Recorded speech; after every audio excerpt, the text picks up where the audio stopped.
Bienvenue à présent dans Grand Reportage, votre magazine du dimanche, consacré aujourd'hui à un sujet douloureux dont nous parlons souvent en ce moment dans nos journaux, le sujet des migrants. Nous allons partager la vie quotidienne de plusieurs familles d'étrangers qui ont demandé l'asile en France et qui ont été accueillis dans une commune de Lozère, Chambon-le-Château. Le maire et les habitants ont en effet décidé d'offrir l'hospitalité à ces immigrés et de les aider à s'intégrer. Chambon-le-Château, une terre d'accueil. C'est un reportage signé Guylaine Buffard.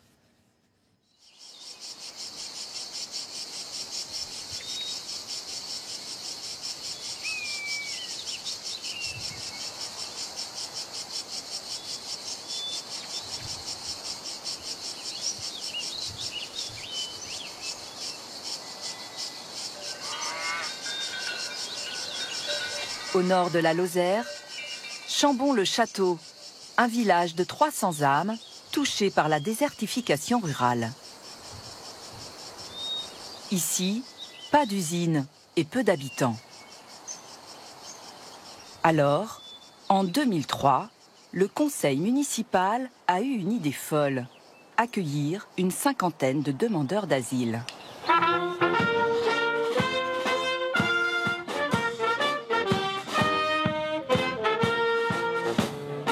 Ici, enfants chambonnais et d'autres venus du monde entier vivent ensemble. Dans les rues, on croise des Nigérians, des réfugiés du Bangladesh, des Albanais, des étrangers qui ont fui leur pays où ils étaient en danger de mort.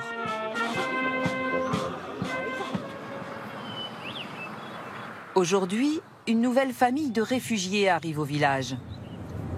Sarah, la directrice du centre de demandeurs d'asile, est allée la chercher à la gare. Ce sont des Syriens victimes de la guerre.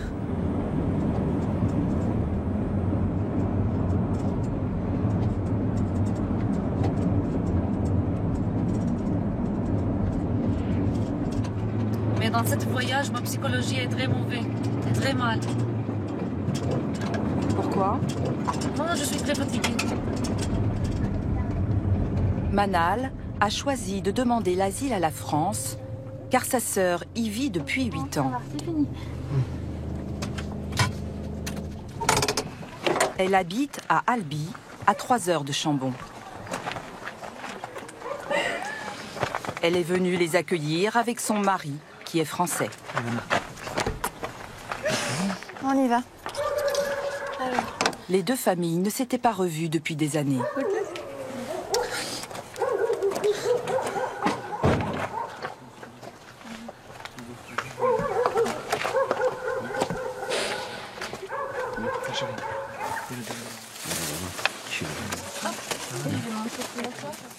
Ils vont habiter dans cet appartement mis à leur disposition par le centre des réfugiés de Chambon. Amandine, une salariée du centre, est chargée de faire l'état des lieux. Les murs, c'est doté comme passable puisque je vois qu'il y a du scotch, ça a été un peu abîmé. Hein. Donc voilà. J'ai marqué que donc, les murs étaient en tapisserie, qu'il y avait quelques trous, mais que dans l'ensemble c'était passable. Est-ce que vous voulez rajouter quelque chose? Non, c'est bon. Après, je m'en vais, après je vous laisse tranquille. C'est long, c'est fastidieux, même pour la famille où franchement ça va être un peu nouveau pour eux. Ils ne doivent pas bien comprendre ce qui se passe, pourquoi on regarde ça dans le détail. On leur fait remplir plein de trucs, on leur fait signer et c'est un peu... Mais en même temps, c'est essentiel, quoi. Il faut pouvoir dire comment c'est et ça responsabilise aussi si certaines personnes ne le sont pas trop, quoi, ou pas habituées. N'hésitez pas à poser toutes les questions que vous avez. Hein, ouais. Il n'y a pas de problème là-dessus. Hein. On est là. Hein. On est là pour ça. Hein. À Damas, Khaled était avocat. Les enfants étaient choyés. Ils étaient propriétaires d'un vaste appartement dans la capitale. C'est ma fille, Dana. Et mes enfants, Jawad et Wissam. En 2011, la guerre éclate. La famille est terrorisée par les bombardements. Parfois, ils dormaient tous dans la même chambre en pensant que s'il arrive quelque chose, s'il y a un bombardement, soit on meurt tous, soit on reste tous vivants. Ils décident de quitter leur pays. 20 jours après leur départ, un obus tombe dans la chambre des enfants.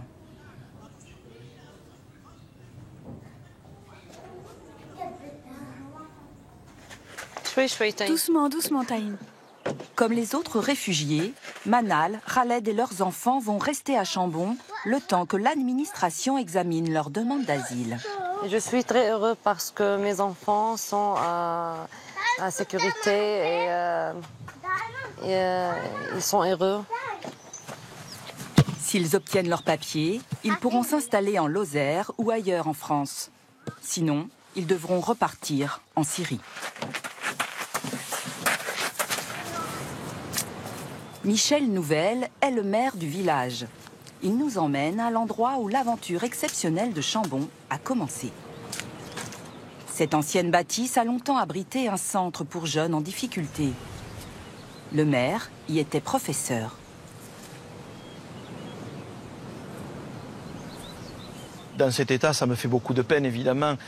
Peine tout d'abord pour moi, puisque j'ai passé quand même 22 ans de ma carrière d'enseignant dans cet établissement-là. Peine en tant que maire, et évidemment aussi, puisque c'était une source importante d'emploi.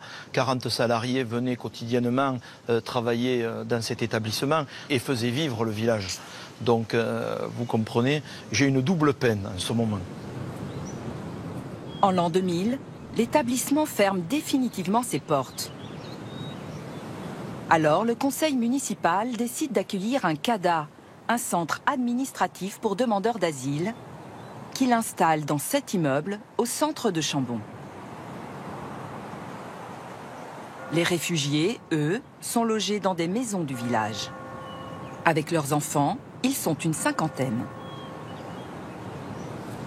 Ça a permis de maintenir les services publics. Je pense essentiellement au bureau de poste qui est sur la place du village, qui a une activité encore grâce à ces familles de réfugiés. Il y a aussi mes collègues de l'école publique. Ça a permis l'arrivée d'enfants en grand nombre finalement, a permis de sauver et de maintenir les postes d'enseignants. Ça fait combien d'enfants d'étrangers à l'école? On est à peu près à pas tout à fait 50%. Entre les enseignants, le périscolaire, la cantine et le ramassage scolaire, une dizaine de personnes travaillent pour l'école. Le centre de demandeurs d'asile compte quant à lui 7 salariés. Autant de gens susceptibles de faire leurs courses à Chambon. Même si côté commerçant, il y a quand même un bémol. Bonjour. Madame Lassaït, comment allez-vous? C'est vrai qu'on se trouve rarement là aussi. Hein. Oui. Alors, et voilà. Bonjour. Vous voyez, vous avez la chance de... Oh oui, oh, tu parles. 85 et 15. Les demandeurs d'asile, est-ce qu'ils viennent faire leurs courses chez vous? Non, rarement. J'ai juste les Africains. C'est tout. Ils viennent et encore pas régulièrement.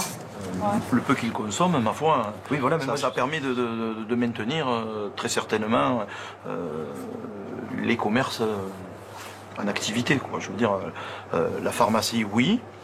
Ils n'ont pas les mêmes habitudes alimentaires que les Lozériens, que les Français. Donc, quelquefois, c'est vrai que tous les commerces ne s'y retrouvent pas. Je ne sais pas si l'objectif d'un centre d'accueil de demandeurs d'asile, c'est de faire consommer sur place, mais c'est surtout d'accueillir des gens qui sont en difficulté dans leur pays. Donc, je pense que c'est un petit peu une tradition française, non? Donc, je pense que c'est important aussi de le faire. Une valeur de la République? Oui, une valeur humaine. Tout simplement. Tout simplement. Moi, je vous abandonne. Au revoir, madame la boulangère. Au revoir. Et à plus.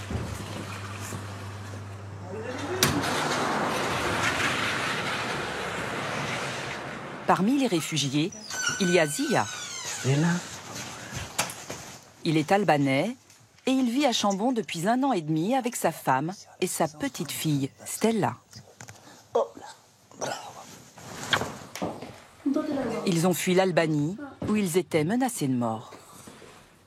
Pas bien, maman. Pas là, là-dedans. T'es fatiguée, Stella? Ça va dormir encore? Oui? Non, c'est là. Bisous. T'as pas, je vais venir. Tout à l'heure, c'est là. Ciao, c'est là. Oui, non. Toujours voulais partir avec papa. Elle dit, je fais bisous parce qu'après toi, retourne vite. On va dire, si je n'ai pas fait bisous toi reste beaucoup. C'est ça.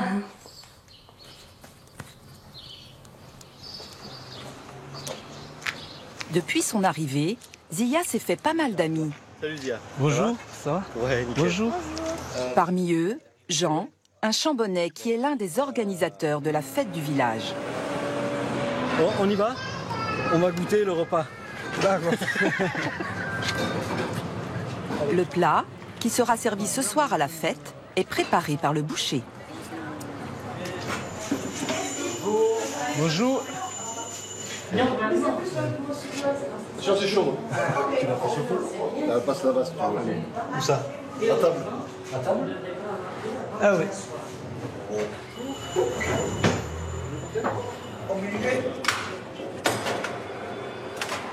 C'est très très beau. Bon, ça va. Vous connaissez ce monsieur? Oui. Vous savez comment il s'appelle, vous? Zia, voilà, oui. Vous le connaissez, vous? Oui. Oui, je vais venir tous chaque fois, acheter les viandes. Viens chercher sa viande. Zia ne va à la boucherie que 2 fois par mois, car il n'a pas beaucoup d'argent. En effet, la loi interdit aux réfugiés de travailler. Il vit avec seulement 380 € par mois. C'est la somme que l'État lui verse en attendant que l'administration statue sur sa demande d'asile. Ils n'ont pas beaucoup d'argent, mais enfin, bon, c'est des gens, ils se contentent avec, ils prennent beaucoup de flancher, donc... De quoi? Du flancher. C'est un morceau de bœuf qui coûte pas trop cher. Et ils le préparent, bon, ils ont des façons de cuisiner, ils savent le cuisiner. C'est combien de kilos, ça? À 2,70 € au kilo. 2,70 €. 2,70 €, ouais. Ça existe une viande à 2,70 €? Ça existe, oui, ça existe. Allez, merci. Au revoir. Allez, au revoir.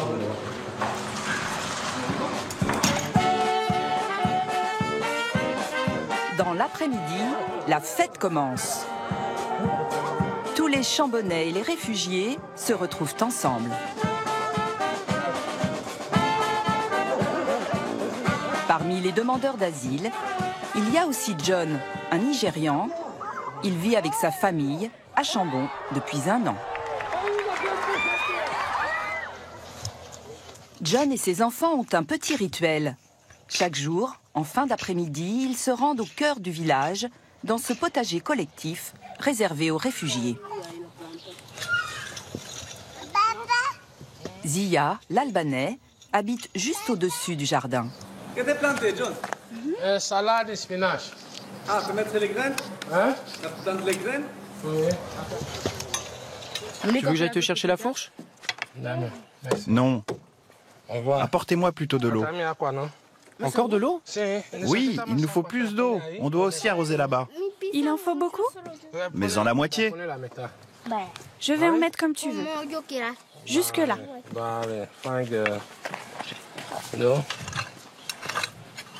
La famille de John est trilingue. La maman, Claudia, une réfugiée de Bolivie, parle espagnol. John parle anglais. Les enfants, Joshua et Emily, ont appris le français et servent d'interprètes. Non, Mélanie, non, non. Qu'est-ce que vous rapportez pour manger à la maison du jardin? Vous pouvez nous montrer? Qu'est-ce que vous rapportez? Non, pas compris. Pas compris. ¿Qué cogíamos para del jardín? Ah, des épinards. Ce soir, c'est le dernier repas avant la rentrée scolaire. Ferme tes yeux, Mélanie. Ferme tes yeux. Merci Saint-Père pour la famille, merci Saint-Père pour la nourriture. Bénissez la famille, bénissez la nourriture, le pain de chaque jour. Au nom de Jésus, Amen. John a fui le Nigeria. Chrétien, il a été agressé par les islamistes de Boko Haram. Pour avoir le droit de rester en France, John et sa famille ont fait une demande d'asile. Ils attendent le résultat.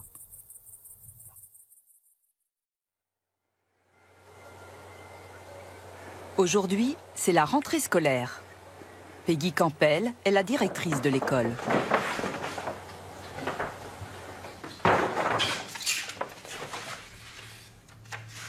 Alors, je vais pas les mettre très, très haut pour que ce soit quand même à hauteur des yeux des enfants. Cette année, c'est elle qui va s'occuper de la classe réservée aux étrangers qui viennent d'arriver, comme les enfants syriens, Wissam, Jawad et leur petite sœur Dana. Moi, ça m'angoisse beaucoup, oui, parce qu'ils ont, a priori, certainement, malheureusement, vécu des choses extrêmement traumatiques. Moi, je sais pas, voilà, comment ça va se passer dans leur tête, s'ils sont très en souffrance, justement, comment ils vont se comporter. Mais il me semble évident, voilà, que par exemple, avec des enfants comme ça, je dois moi aussi, quelque part, être maternelle avec eux. Ça ne veut pas dire que je remplace une maman, hein, mais ça veut dire être, voilà, il y a un pan affectif qui est important. Et plus important que dans une classe classique? Voilà, plus important que dans une classe classique, hormis la maternelle, où là, c'est très, très important. 8 heures du matin. Les enfants syriens se préparent pour une rentrée très inhabituelle.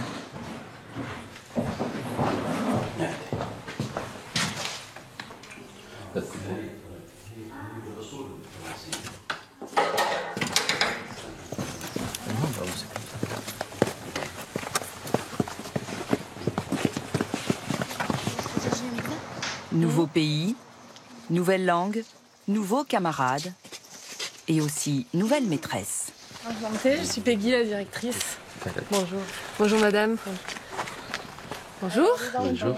Bonjour. Il y a Wissam. Wissam, Jawad. Et Jawad. Et Dana. Dana. Oui.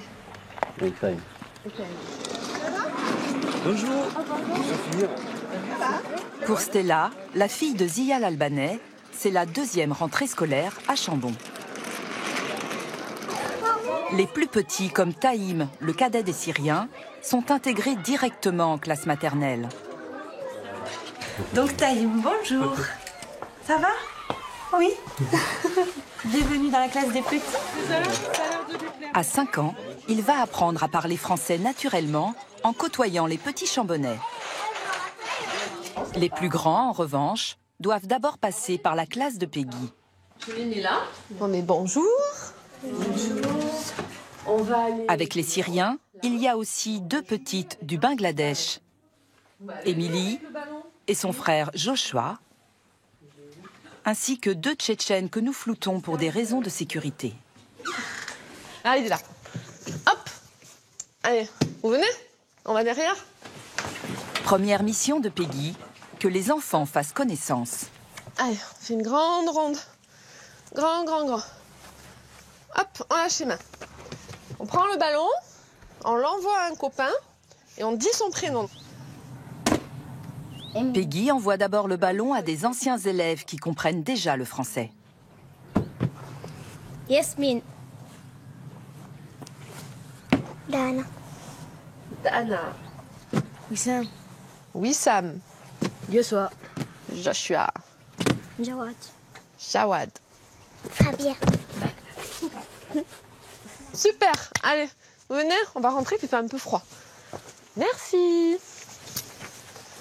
Si vous avez des feutres ou des crayons qui sont à vous, vous pouvez les sortir.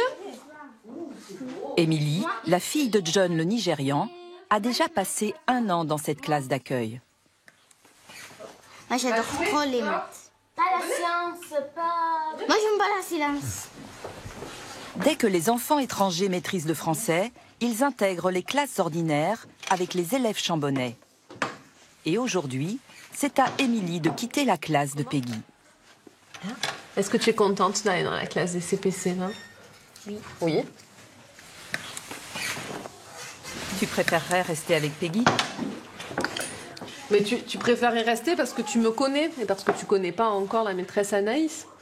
Mais quand tu vas connaître la maîtresse Anaïs, peut-être tu vas plus vouloir revenir dans ma classe. Tu seras très contente. Ça peut être un moment un peu difficile pour certains enfants parce que là, c'est une classe qui est petite, enfin petite en nombre d'élèves et qui est, voilà, comme je disais, il y a une phase de cocooning, justement, on est très proche des élèves. Donc c'est vrai que c'est toujours ça peut être un petit moment un peu angoissant pour eux, voilà, ils passent dans une autre classe. Alors Émilie, elle va dans la classe à côté et vous restez là, je reviens.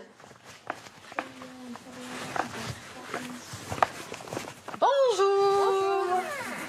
Alors, j'accompagne Émilie. Qu'est-ce qu'on dit à Émilie? Bonjour. Alors c'est là son bureau? Oui, voilà. Et voilà. Émilie est une bonne élève, motivée et consciencieuse. Est-ce que tout le monde a son étiquette? Oui. Anthony. Mais les chiens font ouf. Allez. Les enfants syriens, eux, ont encore tout à apprendre. Pour Peggy, c'est un défi. Les chiens font ouf. À leur arrivée en France, ils ont dû dormir dehors. Stella n'avait que 3 ans. Le plus terrible, c'était de voir mon enfant trembler dans mes bras à cause du froid. Si jamais leur demande d'asile est refusée, Zia ne sait pas ce qu'ils deviendront. Ça me fait vraiment très peur. Et j'espère ne pas finir dans la rue. De Georges. Pour évaluer le niveau de français des enfants syriens, Peggy utilise un livre avec des animaux. Le vétérinaire. Là, c'est quoi, ici, comme animal? Wissam, tu sais? C'est la vache. Et ici, Alihan, tu veux dire? C'est le chat. C'est le chat. Et... Fabia est arrivée dans cette classe l'an passé. Elle a acquis de bonnes bases. Le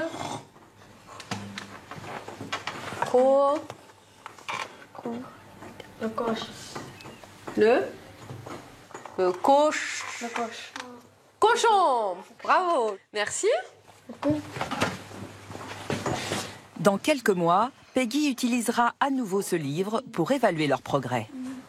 On va aller en récréation.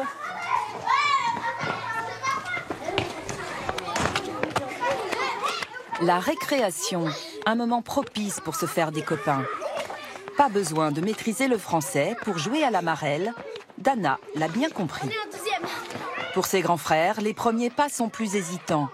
Mais ils devraient très vite se sentir à l'aise, comme l'est Stella, la petite albanaise, arrivée il y a 18 mois. Nina, 5, Louise. Elle ne compte plus ses copines.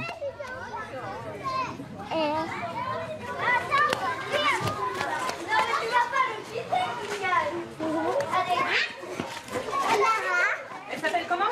Clara. C'est ta copine? Inès, la grande là. Inès. Et t'as combien de copines? 1, 2.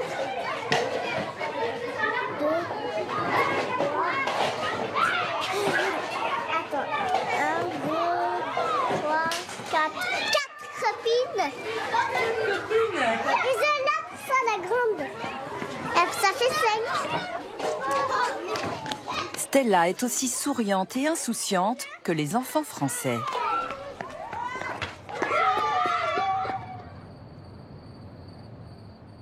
Stella Maloud.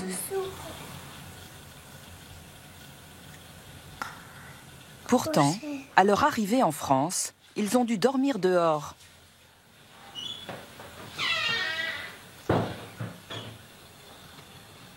Stella n'avait que 3 ans. Le plus terrible, c'était de voir mon enfant trembler dans mes bras à cause du froid. C'était ça le plus terrible.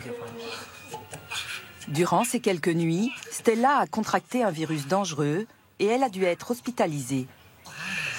Si jamais leur demande d'asile est refusée, Zia ne sait pas ce qu'ils deviendront.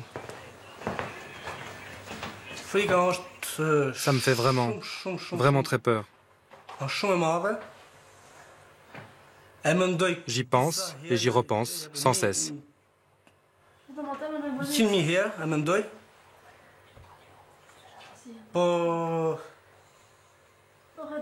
Mais Dieu est grand et j'espère ne pas finir dans la rue.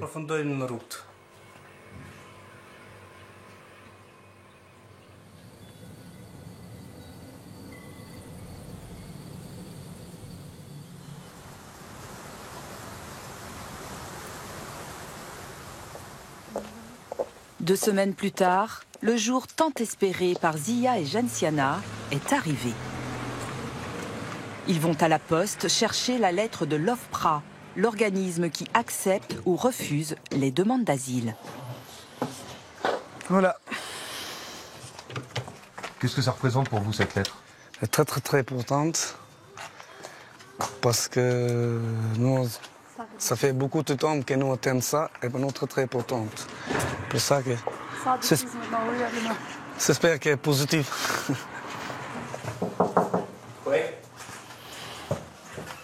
Voilà. Bonjour. Pour l'ouvrir, il préfère être accompagné de Tibère, un conseiller du centre de demandeurs d'asile. Merci. Par contre, j'ai pas pris de champagne. Oui, bah... Parce que je sais pas encore. Voilà. On va le prendre vite.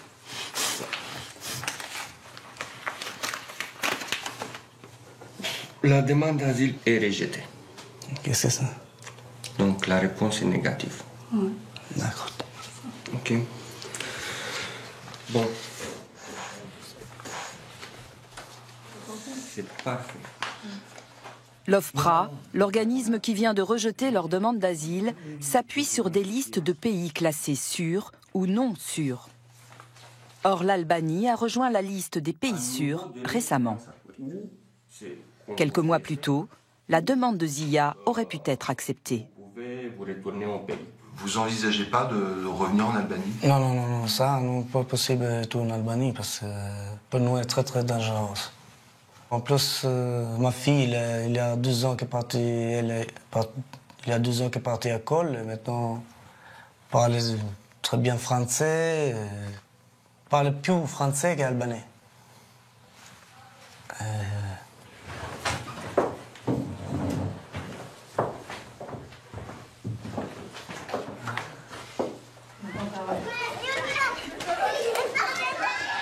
À 5 ans, Stella a passé presque la moitié de sa vie avec ses copines chambonnaises et parle maintenant couramment français. Je garde un verre de terre. Ah, il faut 2 feuilles pour la ramasser. Ouais, moi aussi j'en cherche une. J'étais presque.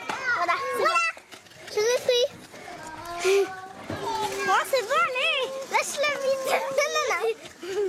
Mets-le dans ta bouche, moi je le goûte pas. Dans ta bouche, moi je le goûte. Non, c'est trop mauvais. Mais même débouté du droit d'asile, il reste encore un espoir.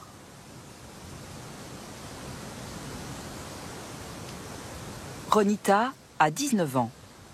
Avec sa famille, elle a fui le Kosovo. Quand elle arrive à Chambon en 2007, elle est âgée de 12 ans.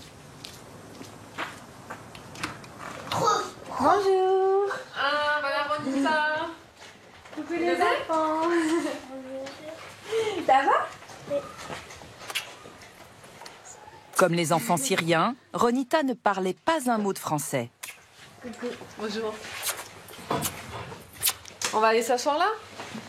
Elle va vous raconter un petit peu son histoire, comme ça peut-être que vous allez trouver qu'il y a des ressemblances avec la vôtre, et peut-être aussi que ça va vous donner une idée de ce que sera peut-être votre parcours à vous après. Toi aussi, tu as quitté ton pays. Oui. Donc ton pays, c'était lequel? C'était le Kosovo. Moi, je viens du Kosovo. Vous connaissez, vous savez où c'est le Kosovo? Non.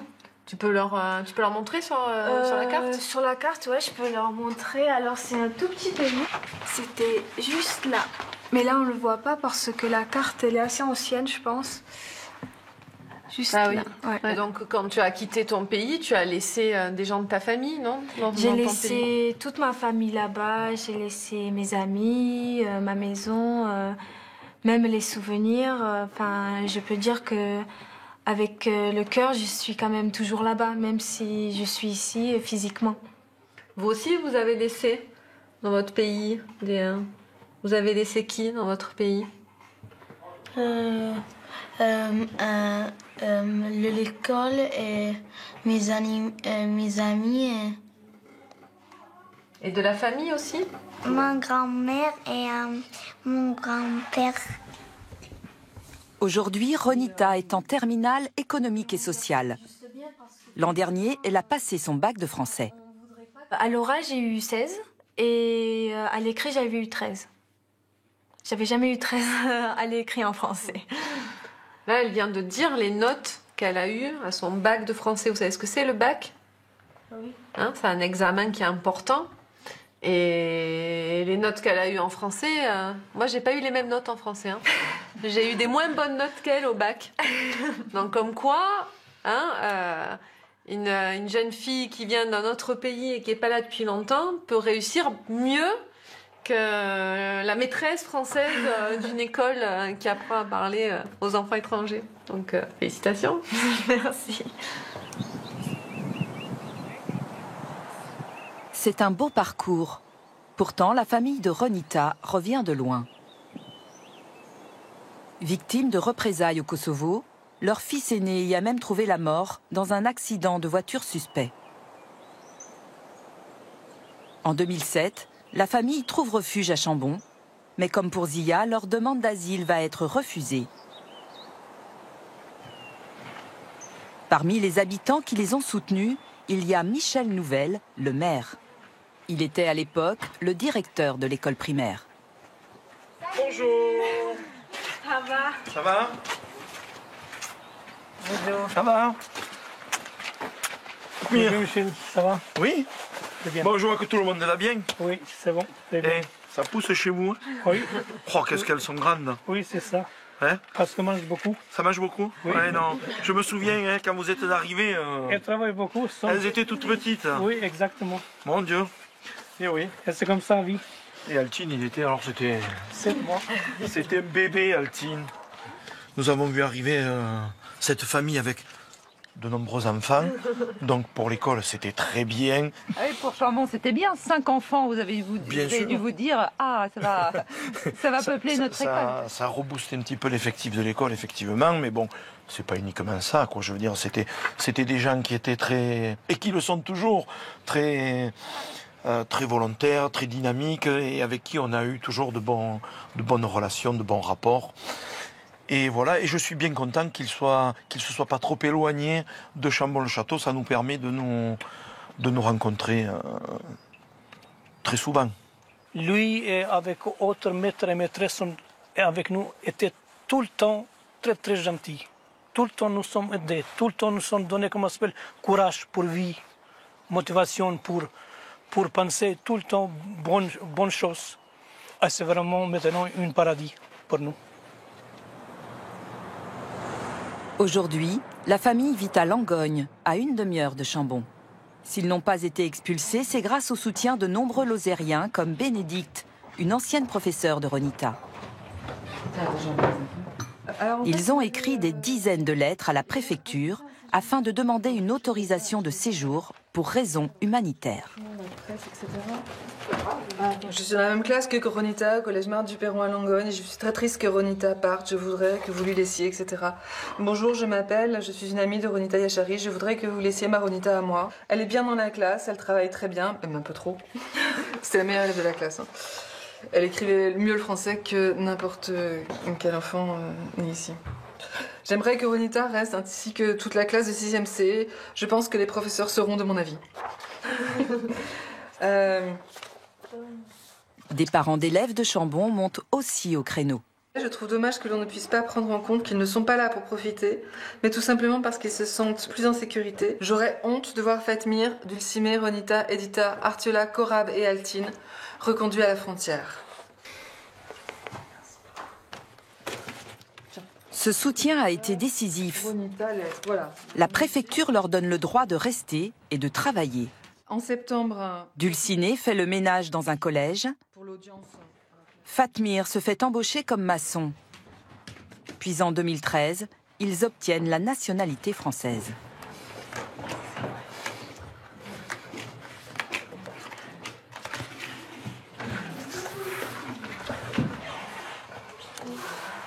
Ça, c'est pour nous maintenant autre vie.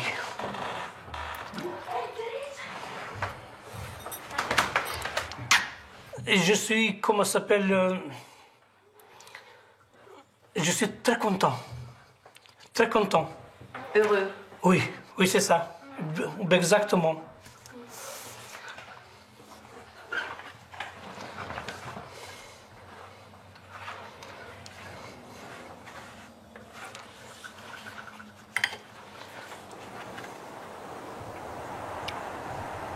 En revanche, pour les autres réfugiés à Chambon, c'est toujours l'attente.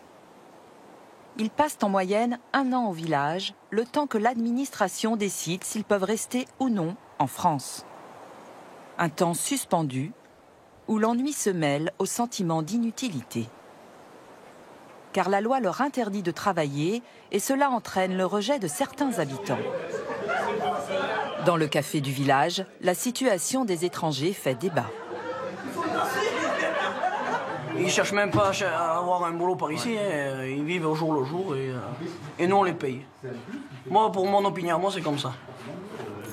Et je pense qu'il y en a beaucoup qui c'est comme ça aussi. Est-ce que vous savez que la loi leur interdit de travailler? Ils n'ont pas le droit de travailler, les demandeurs d'asile. Oui, mais en attendant, nous on les paye.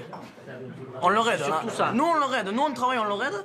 Mais eux, ils n'ont pas le droit de travailler, ils ne nous aident pas. C'est juste la loi qui... Non, mais il faut arrêter. La loi changerait qu'ils puissent travailler. Je suis sûr qu'il y en a un paquet qui voudraient travailler, qui meurent d'envie de travailler. C'est juste la loi qui a changé. Si la loi interdit de les faire travailler, ils n'ont qu'à rester chez eux, on n'a pas besoin d'eux ici. Voilà. Nous ici, on travaille, on essaie de gagner notre pain, comme on dit, et gagner 4 sous, et arriver à vivre, et on n'a pas besoin de sortir de l'argent pour eux. Voilà, c'est tout.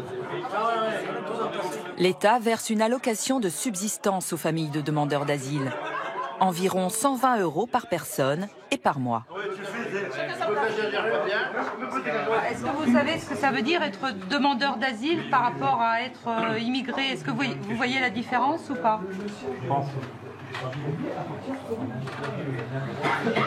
Non, demandeur d'asile.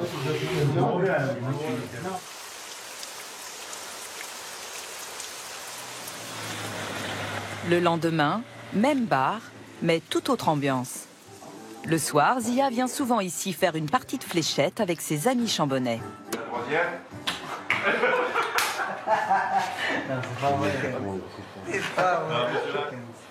Laurent est conseiller d'éducation dans un collège de la région.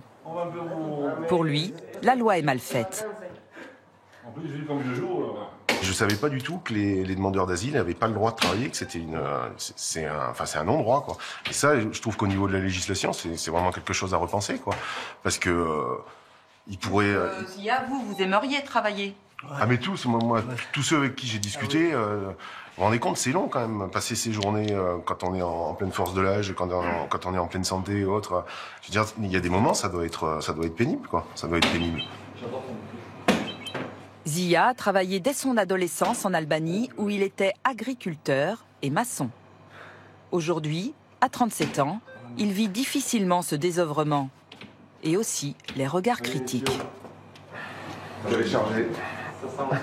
Partout, il y en a un petit peu comme le dit Laurent aussi, un petit peu de racisme, de ça, ben ça, c'est la vie.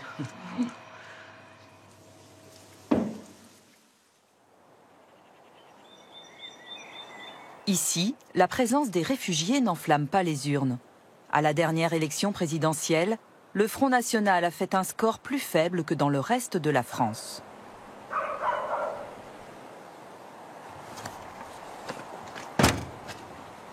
Les fêtes de fin d'année approchent. Monsieur le maire, accompagné d'un bénévole, porte des colis de Noël aux personnes âgées. Vous avez été sage, alors le Père Noël passe? Ah bon? Hein? Non? Il n'est pas passé chez moi. Eh bien, regardez, il est là, il arrive. Il est bien gros. Ah, il est gros, pas tant que ça. Je vous le pose là, hein. Vous aurez le temps de le déballer à votre aise. Passez à côté, là. Ah mais non, mais il faut passer à côté. Je suis pas la grand-mère, moi. On voulait pas arriver trop tôt parce que je savais que vous, tous les dimanches, vous écoutez la messe. Ah non, mais vous êtes bien informés. Il y a quelques années... Thérésia est née à Chambon. Elle a 95 ans. C'est la doyenne du village. Quand elle était enfant, Chambon comptait 2 fois plus d'habitants. Nous avions 2 écoles, bien garni, puisqu'il y avait beaucoup d'enfants dans les campagnes et qui prenaient des pensionnaires. Ils avaient 50 ou 80 pensionnaires, alors ça comptait. Il avait sa fanfare et des commerces. Il y avait tous les petits métiers, le bourrelier, le cordonnier, la modiste. Tout ça, c'est créé du monde. Hein. Ça vous a fait quoi de voir le Chambon se vider? Mais on ne pensait pas que ça puisse en arriver là, quand tout ferait au fond. Il y avait un vieux qui me disait bah, tu les vois tous partir comme des fous. Et ils reviendront comme des loups affamés. Mais tout le monde est parti, mais il n'est pas revenu. Alors qu'est-ce que vous en pensez de cette solution d'ouvrir un centre pour demandeurs d'asile dans le village? C'est pas mal, qu'est-ce que vous voulez? Ils sont discrets, ils ne gênent pas. Ils sont... Nous, on n'a rien contre. Je pense qu'ils n'ont rien contre nous. Certains ont un peu plus d'approche, mais on ne les connaît pas beaucoup. Il y en a qui ne savent même pas parler français. Il y avait plein de maisons vides, mais ils ont occupé les maisons. C'est vrai que ça a permis aussi, comme vous le disiez, de voir des maisons se réouvrir. Ils ont occupé, voilà, Et donc occupé. déjà... Et apporter un profit. Il faut prendre les choses comme elles sont.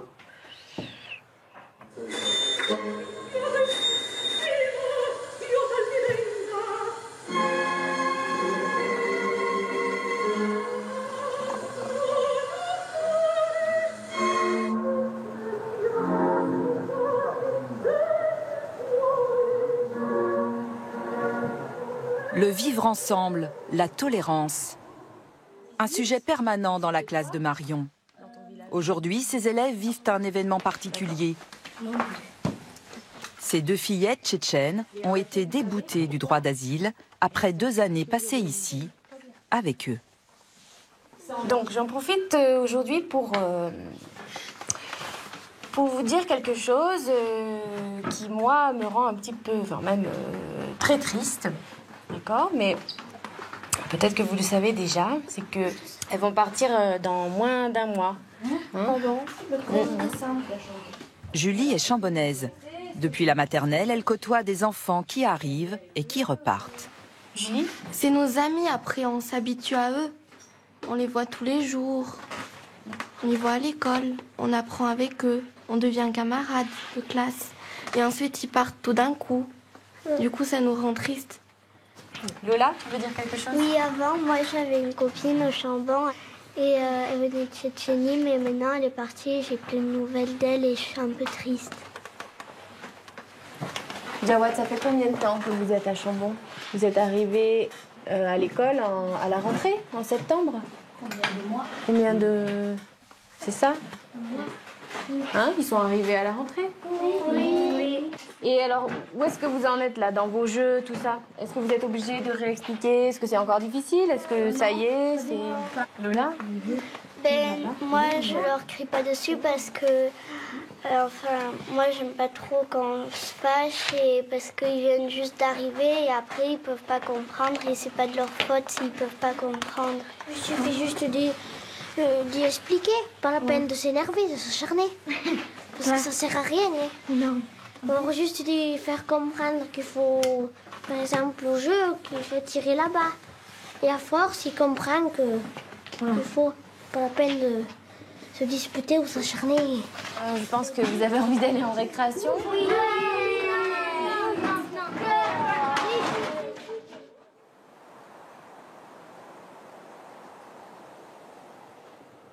Nous retrouvons les enfants syriens. En arrivant à Chambon, ils ne connaissaient quasiment pas un mot de français. Qu'en est-il aujourd'hui, 5 mois plus tard?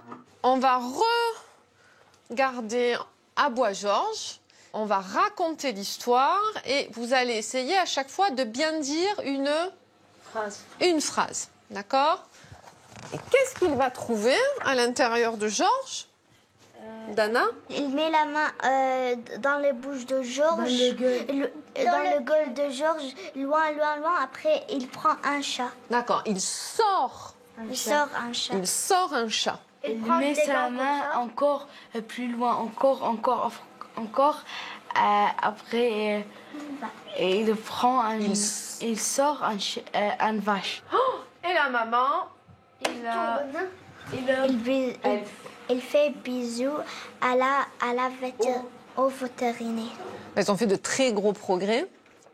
Où maintenant, ils peuvent vraiment construire des phrases avec une vraie structure et produire des phrases qui sont correctes et même arriver à raconter des événements. Et la prochaine étape, ça va être peut-être de travailler sur aussi tout ce qui est temporel. Donc, pas faire à proprement dit de la conjugaison, mais pouvoir parler au passé, au présent, au futur, ce qu'on n'a pas encore vraiment travaillé. À l'école, les enfants parlent français toute la journée et progressent très vite. Pour les adultes, c'est plus compliqué. Khaled, le père des enfants syriens, suit toutes les semaines le cours de français donné au centre des demandeurs d'asile. Bonjour. Son enseignante, c'est Peggy, l'institutrice de ses enfants. Elle utilise des jeux de rôle. Khaled, vous êtes... Non, Khaled, c'est pas vous, malade. C'est un enfant, d'accord? C'est Dana qui est malade. Ok, non malade. Dana malade. Malade, ok. Et vous téléphonez pour Dana. Bonjour, docteur. Oui, bonjour monsieur. Dana malade. Dana, c'est votre femme? Oui, malade. C'est votre femme? Non. Non, c'est votre fille. Fille, oui. Votre fille, d'accord. Oui. Dana, fille. Malade, une cour. Elle a mal au cœur? Oui. Ouh, vite, on va aller à l'hôpital.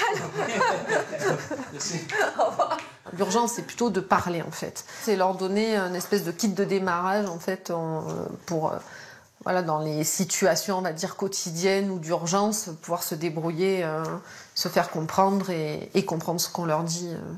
Après, vraiment rentrer dans tout ce qui est grammaire, orthographe, prononciation, c'est des choses qui peuvent venir beaucoup plus tard. Le problème, c'est qu'il n'y a que 4 cours par mois. Pas assez pour progresser rapidement. Il s'appelle François Hollande. Khaled en voudrait 2 fois plus. 8 courses. Très bien. Une 4, non. 4, oui, c'est pas non, suffisant. non. Moi, je suis un peu en fait impressionnée par Khaled parce que j'ai l'impression, enfin voilà, je suis son professeur, mais je pense qu'en fait c'est quelqu'un qui aurait beaucoup plus à m'apprendre que moi je n'ai à lui apprendre. Pourquoi Et ça parce que je sais que c'est quelqu'un qui a fait, voilà, qui a un niveau justement, voilà, qui se retrouve mon élève, mais qui a un niveau d'études très supérieur, qui est voilà, donc c'est vrai que j'ai un peu la pression en fait. Mais oui, je sens que c'est quelqu'un qui a envie d'apprendre et puis qui sait apprendre. Au revoir.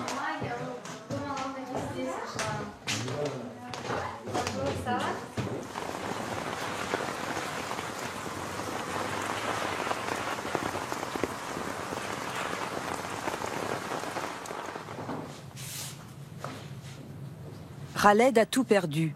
Son pays, ses amis, mais aussi son rang social.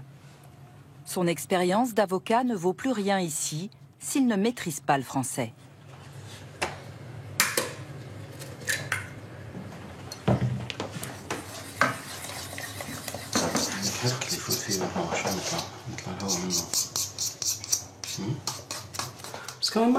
Moi, je ne peux pas vivre comme ça. Je veux travailler, je veux étudier, je veux évoluer, pas régresser. Ça me tue vraiment de ne pas communiquer. Je vais franchement mal pour l'instant.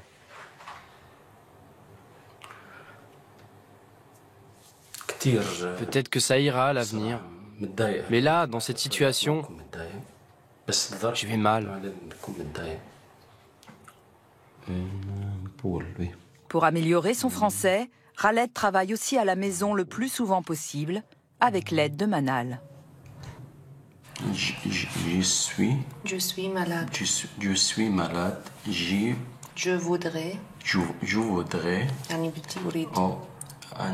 rendez-vous.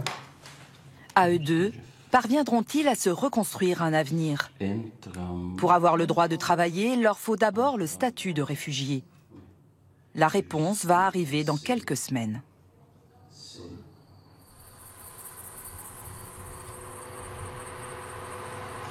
Aujourd'hui, John le Nigérian, Joshua et Emily vont connaître la décision de la Cour nationale du droit d'asile. Mélanie, non, non.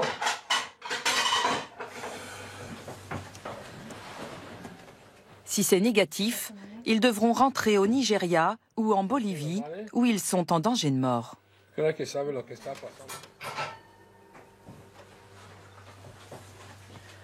C'est au téléphone qu'ils vont apprendre la décision.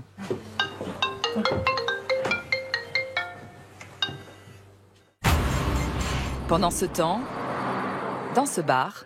Bon, messieurs, dames, je propose qu'on porte un toast. Oui, c'est bon. Asia, sa famille. Zia et sa famille, qui ont eu une réponse négative pour l'asile, ne seront pas expulsés dans l'immédiat. Est-ce que tu es contente? Le titre de séjour les autorise à rester 6 mois, mais sans aucune aide financière. Cependant, si Zia trouve un employeur, la préfecture pourrait l'autoriser à travailler. Allô? La famille de John va être fixée sur son sort. Oui. Au bout du fil, leur avocate va leur annoncer si la France leur accorde l'asile. Donc, je vous appelle, comme promis, pour vous dire le résultat que la Cour l'a affiché aujourd'hui. Donc, c'est pas bon. Ça, c'est un rejet. C'est la réponse est négative ou positive? C'est négatif. Négative. D'accord. On vient de me donner la réponse, Joshua. C'est négatif. Émilie, on m'a donné la réponse. C'est négatif.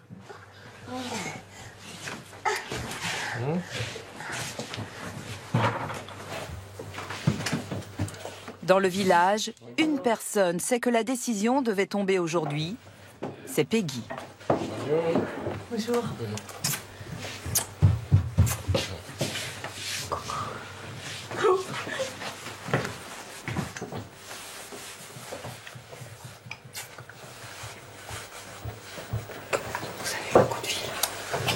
C'est négatif. Donc, 2 fois pour moi négatif.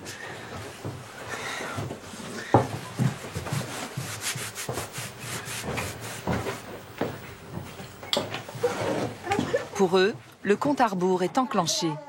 Ils vont devoir rendre leur logement au centre de demandeurs d'asile. Avec les enfants, c'est catastrophe. Oui. Mais c'est pas fini. Oui. C'est pas fini. Il y a eu plein de familles comme toi, que j'ai connues avant, qui ont eu aussi négatif. Il y a une famille d'Albanais, ils sont à Langogne. Eux, ils viennent d'avoir la nationalité française. Et pareil, ils avaient eu négatif aussi pour l'asile politique. Donc c'est pas fini. Il y a encore quand même de l'espoir.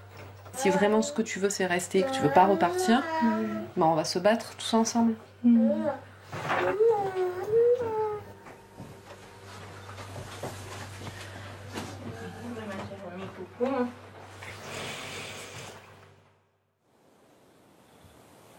Vacances de Noël à Chambon. Ce 30 décembre, le petit Joshua voit le village pour la dernière fois. Dehors, il fait moins 10 degrés. Mais heureusement, Claudia et ses enfants ne vont pas dormir dans la rue. Grâce à la loi sur la trêve hivernale, l'État va les reloger en attendant qu'ils reçoivent le document leur demandant de quitter la France. C'est parti. Franck, un salarié du centre, les emmène dans un hôtel social à Mende, la préfecture de la Lozère. Pour eux, c'est l'adieu à Chambon.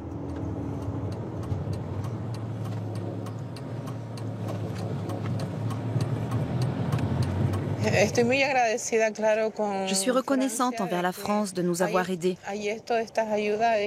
Nous n'allons pas dormir dehors, dans la rue, en plein hiver, avec les enfants.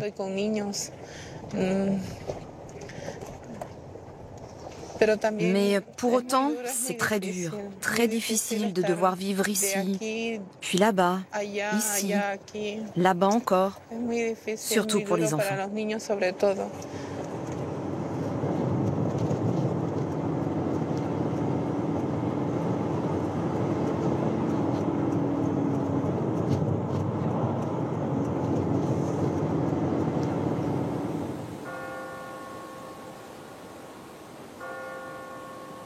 2 mois plus tard, nous sommes en février et chez les Syriens aussi il y a du nouveau. Avec 2, 8. Tout ensemble, allez-y.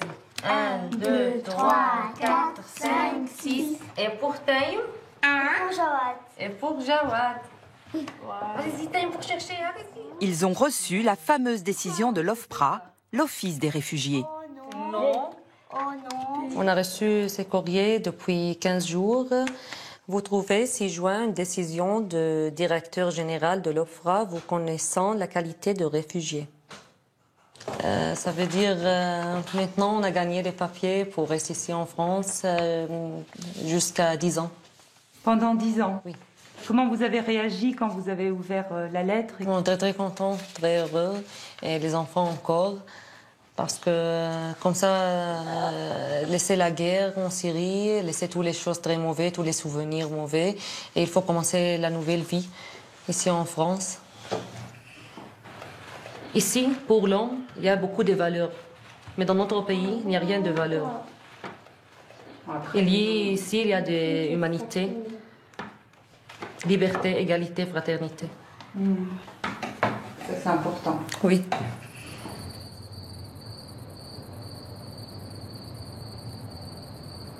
Pendant ce temps, dans ce bar, des Chambonnais célèbrent une histoire d'amitié. Une fête est donnée en l'honneur de Zia, Jensiana et Stella. Salut, ça va? Ça va, Zia? Bonjour. Salut Zia, je suis Sarah de ma gauche. Ça va bien? Bon, comment ça s'est passé après-midi? Michel Nouvel, le maire, et tous les amis de la famille albanaise sont là pour se réjouir d'une bonne nouvelle. Eh bien, vous attendez? Bon, messieurs, dames, je propose qu'on porte un toast. Oui, c'est bon. Asia, sa famille. Salutez Pace à salut. Merci. Merci beaucoup à tous. Merci beaucoup. Zia et sa famille, qui ont eu une réponse négative pour l'asile, ne seront pas expulsés dans l'immédiat. La préfecture vient de leur accorder un titre de séjour provisoire pour des raisons médicales, car Jensiana a un problème de santé. Ce sursis est un soulagement pour eux. Elle va pouvoir continuer à se soigner. Là, tu es au courant pour les papiers que nous les gagnons? Que nous gagnons les papiers? Oui? Est-ce que tu es contente?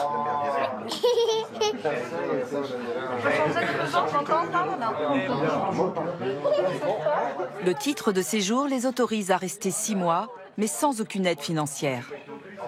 Cependant, si Zia trouve un employeur, la préfecture pourrait l'autoriser à travailler. Anthony, un copain des Fléchettes, aimerait l'aider. Je suis carreleur. Et un CDD, je pourrais. Mais pas un CDI. Pas assez de travail actuellement. Et vous savez faire du carrelage, Zia? Oui. C'est vrai? En plus, oui. Quand on faisait la salle des fêtes, Zia venait voir. Et il s'intéressait beaucoup. Ouais. J'ai fait tout fait. Maçonnerie, je l'ai fait tout. Bon, pas aussi bien que moi. Mais... C'est un très bon ça, non? Et en plus, on s'entend bien, donc il n'y a pas de souci. Je vous dis, de n'osez rien. Il est chambonné. Avant d'être un immigré, c'est un chambonné.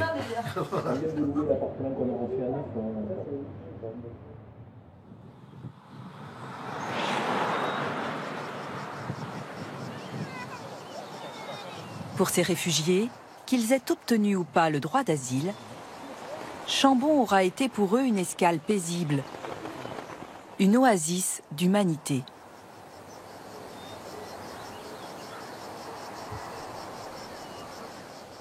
Et c'est la fin de Grand Reportage. Je vous retrouve tout à l'heure pour le journal de 20h. Mais tout de suite, ces reportages qui nous emmènent à la rencontre de ces Français qui ont décidé de se convertir à la récupération. Ils transforment de vieux objets et leur redonnent une seconde vie. Bon reportage.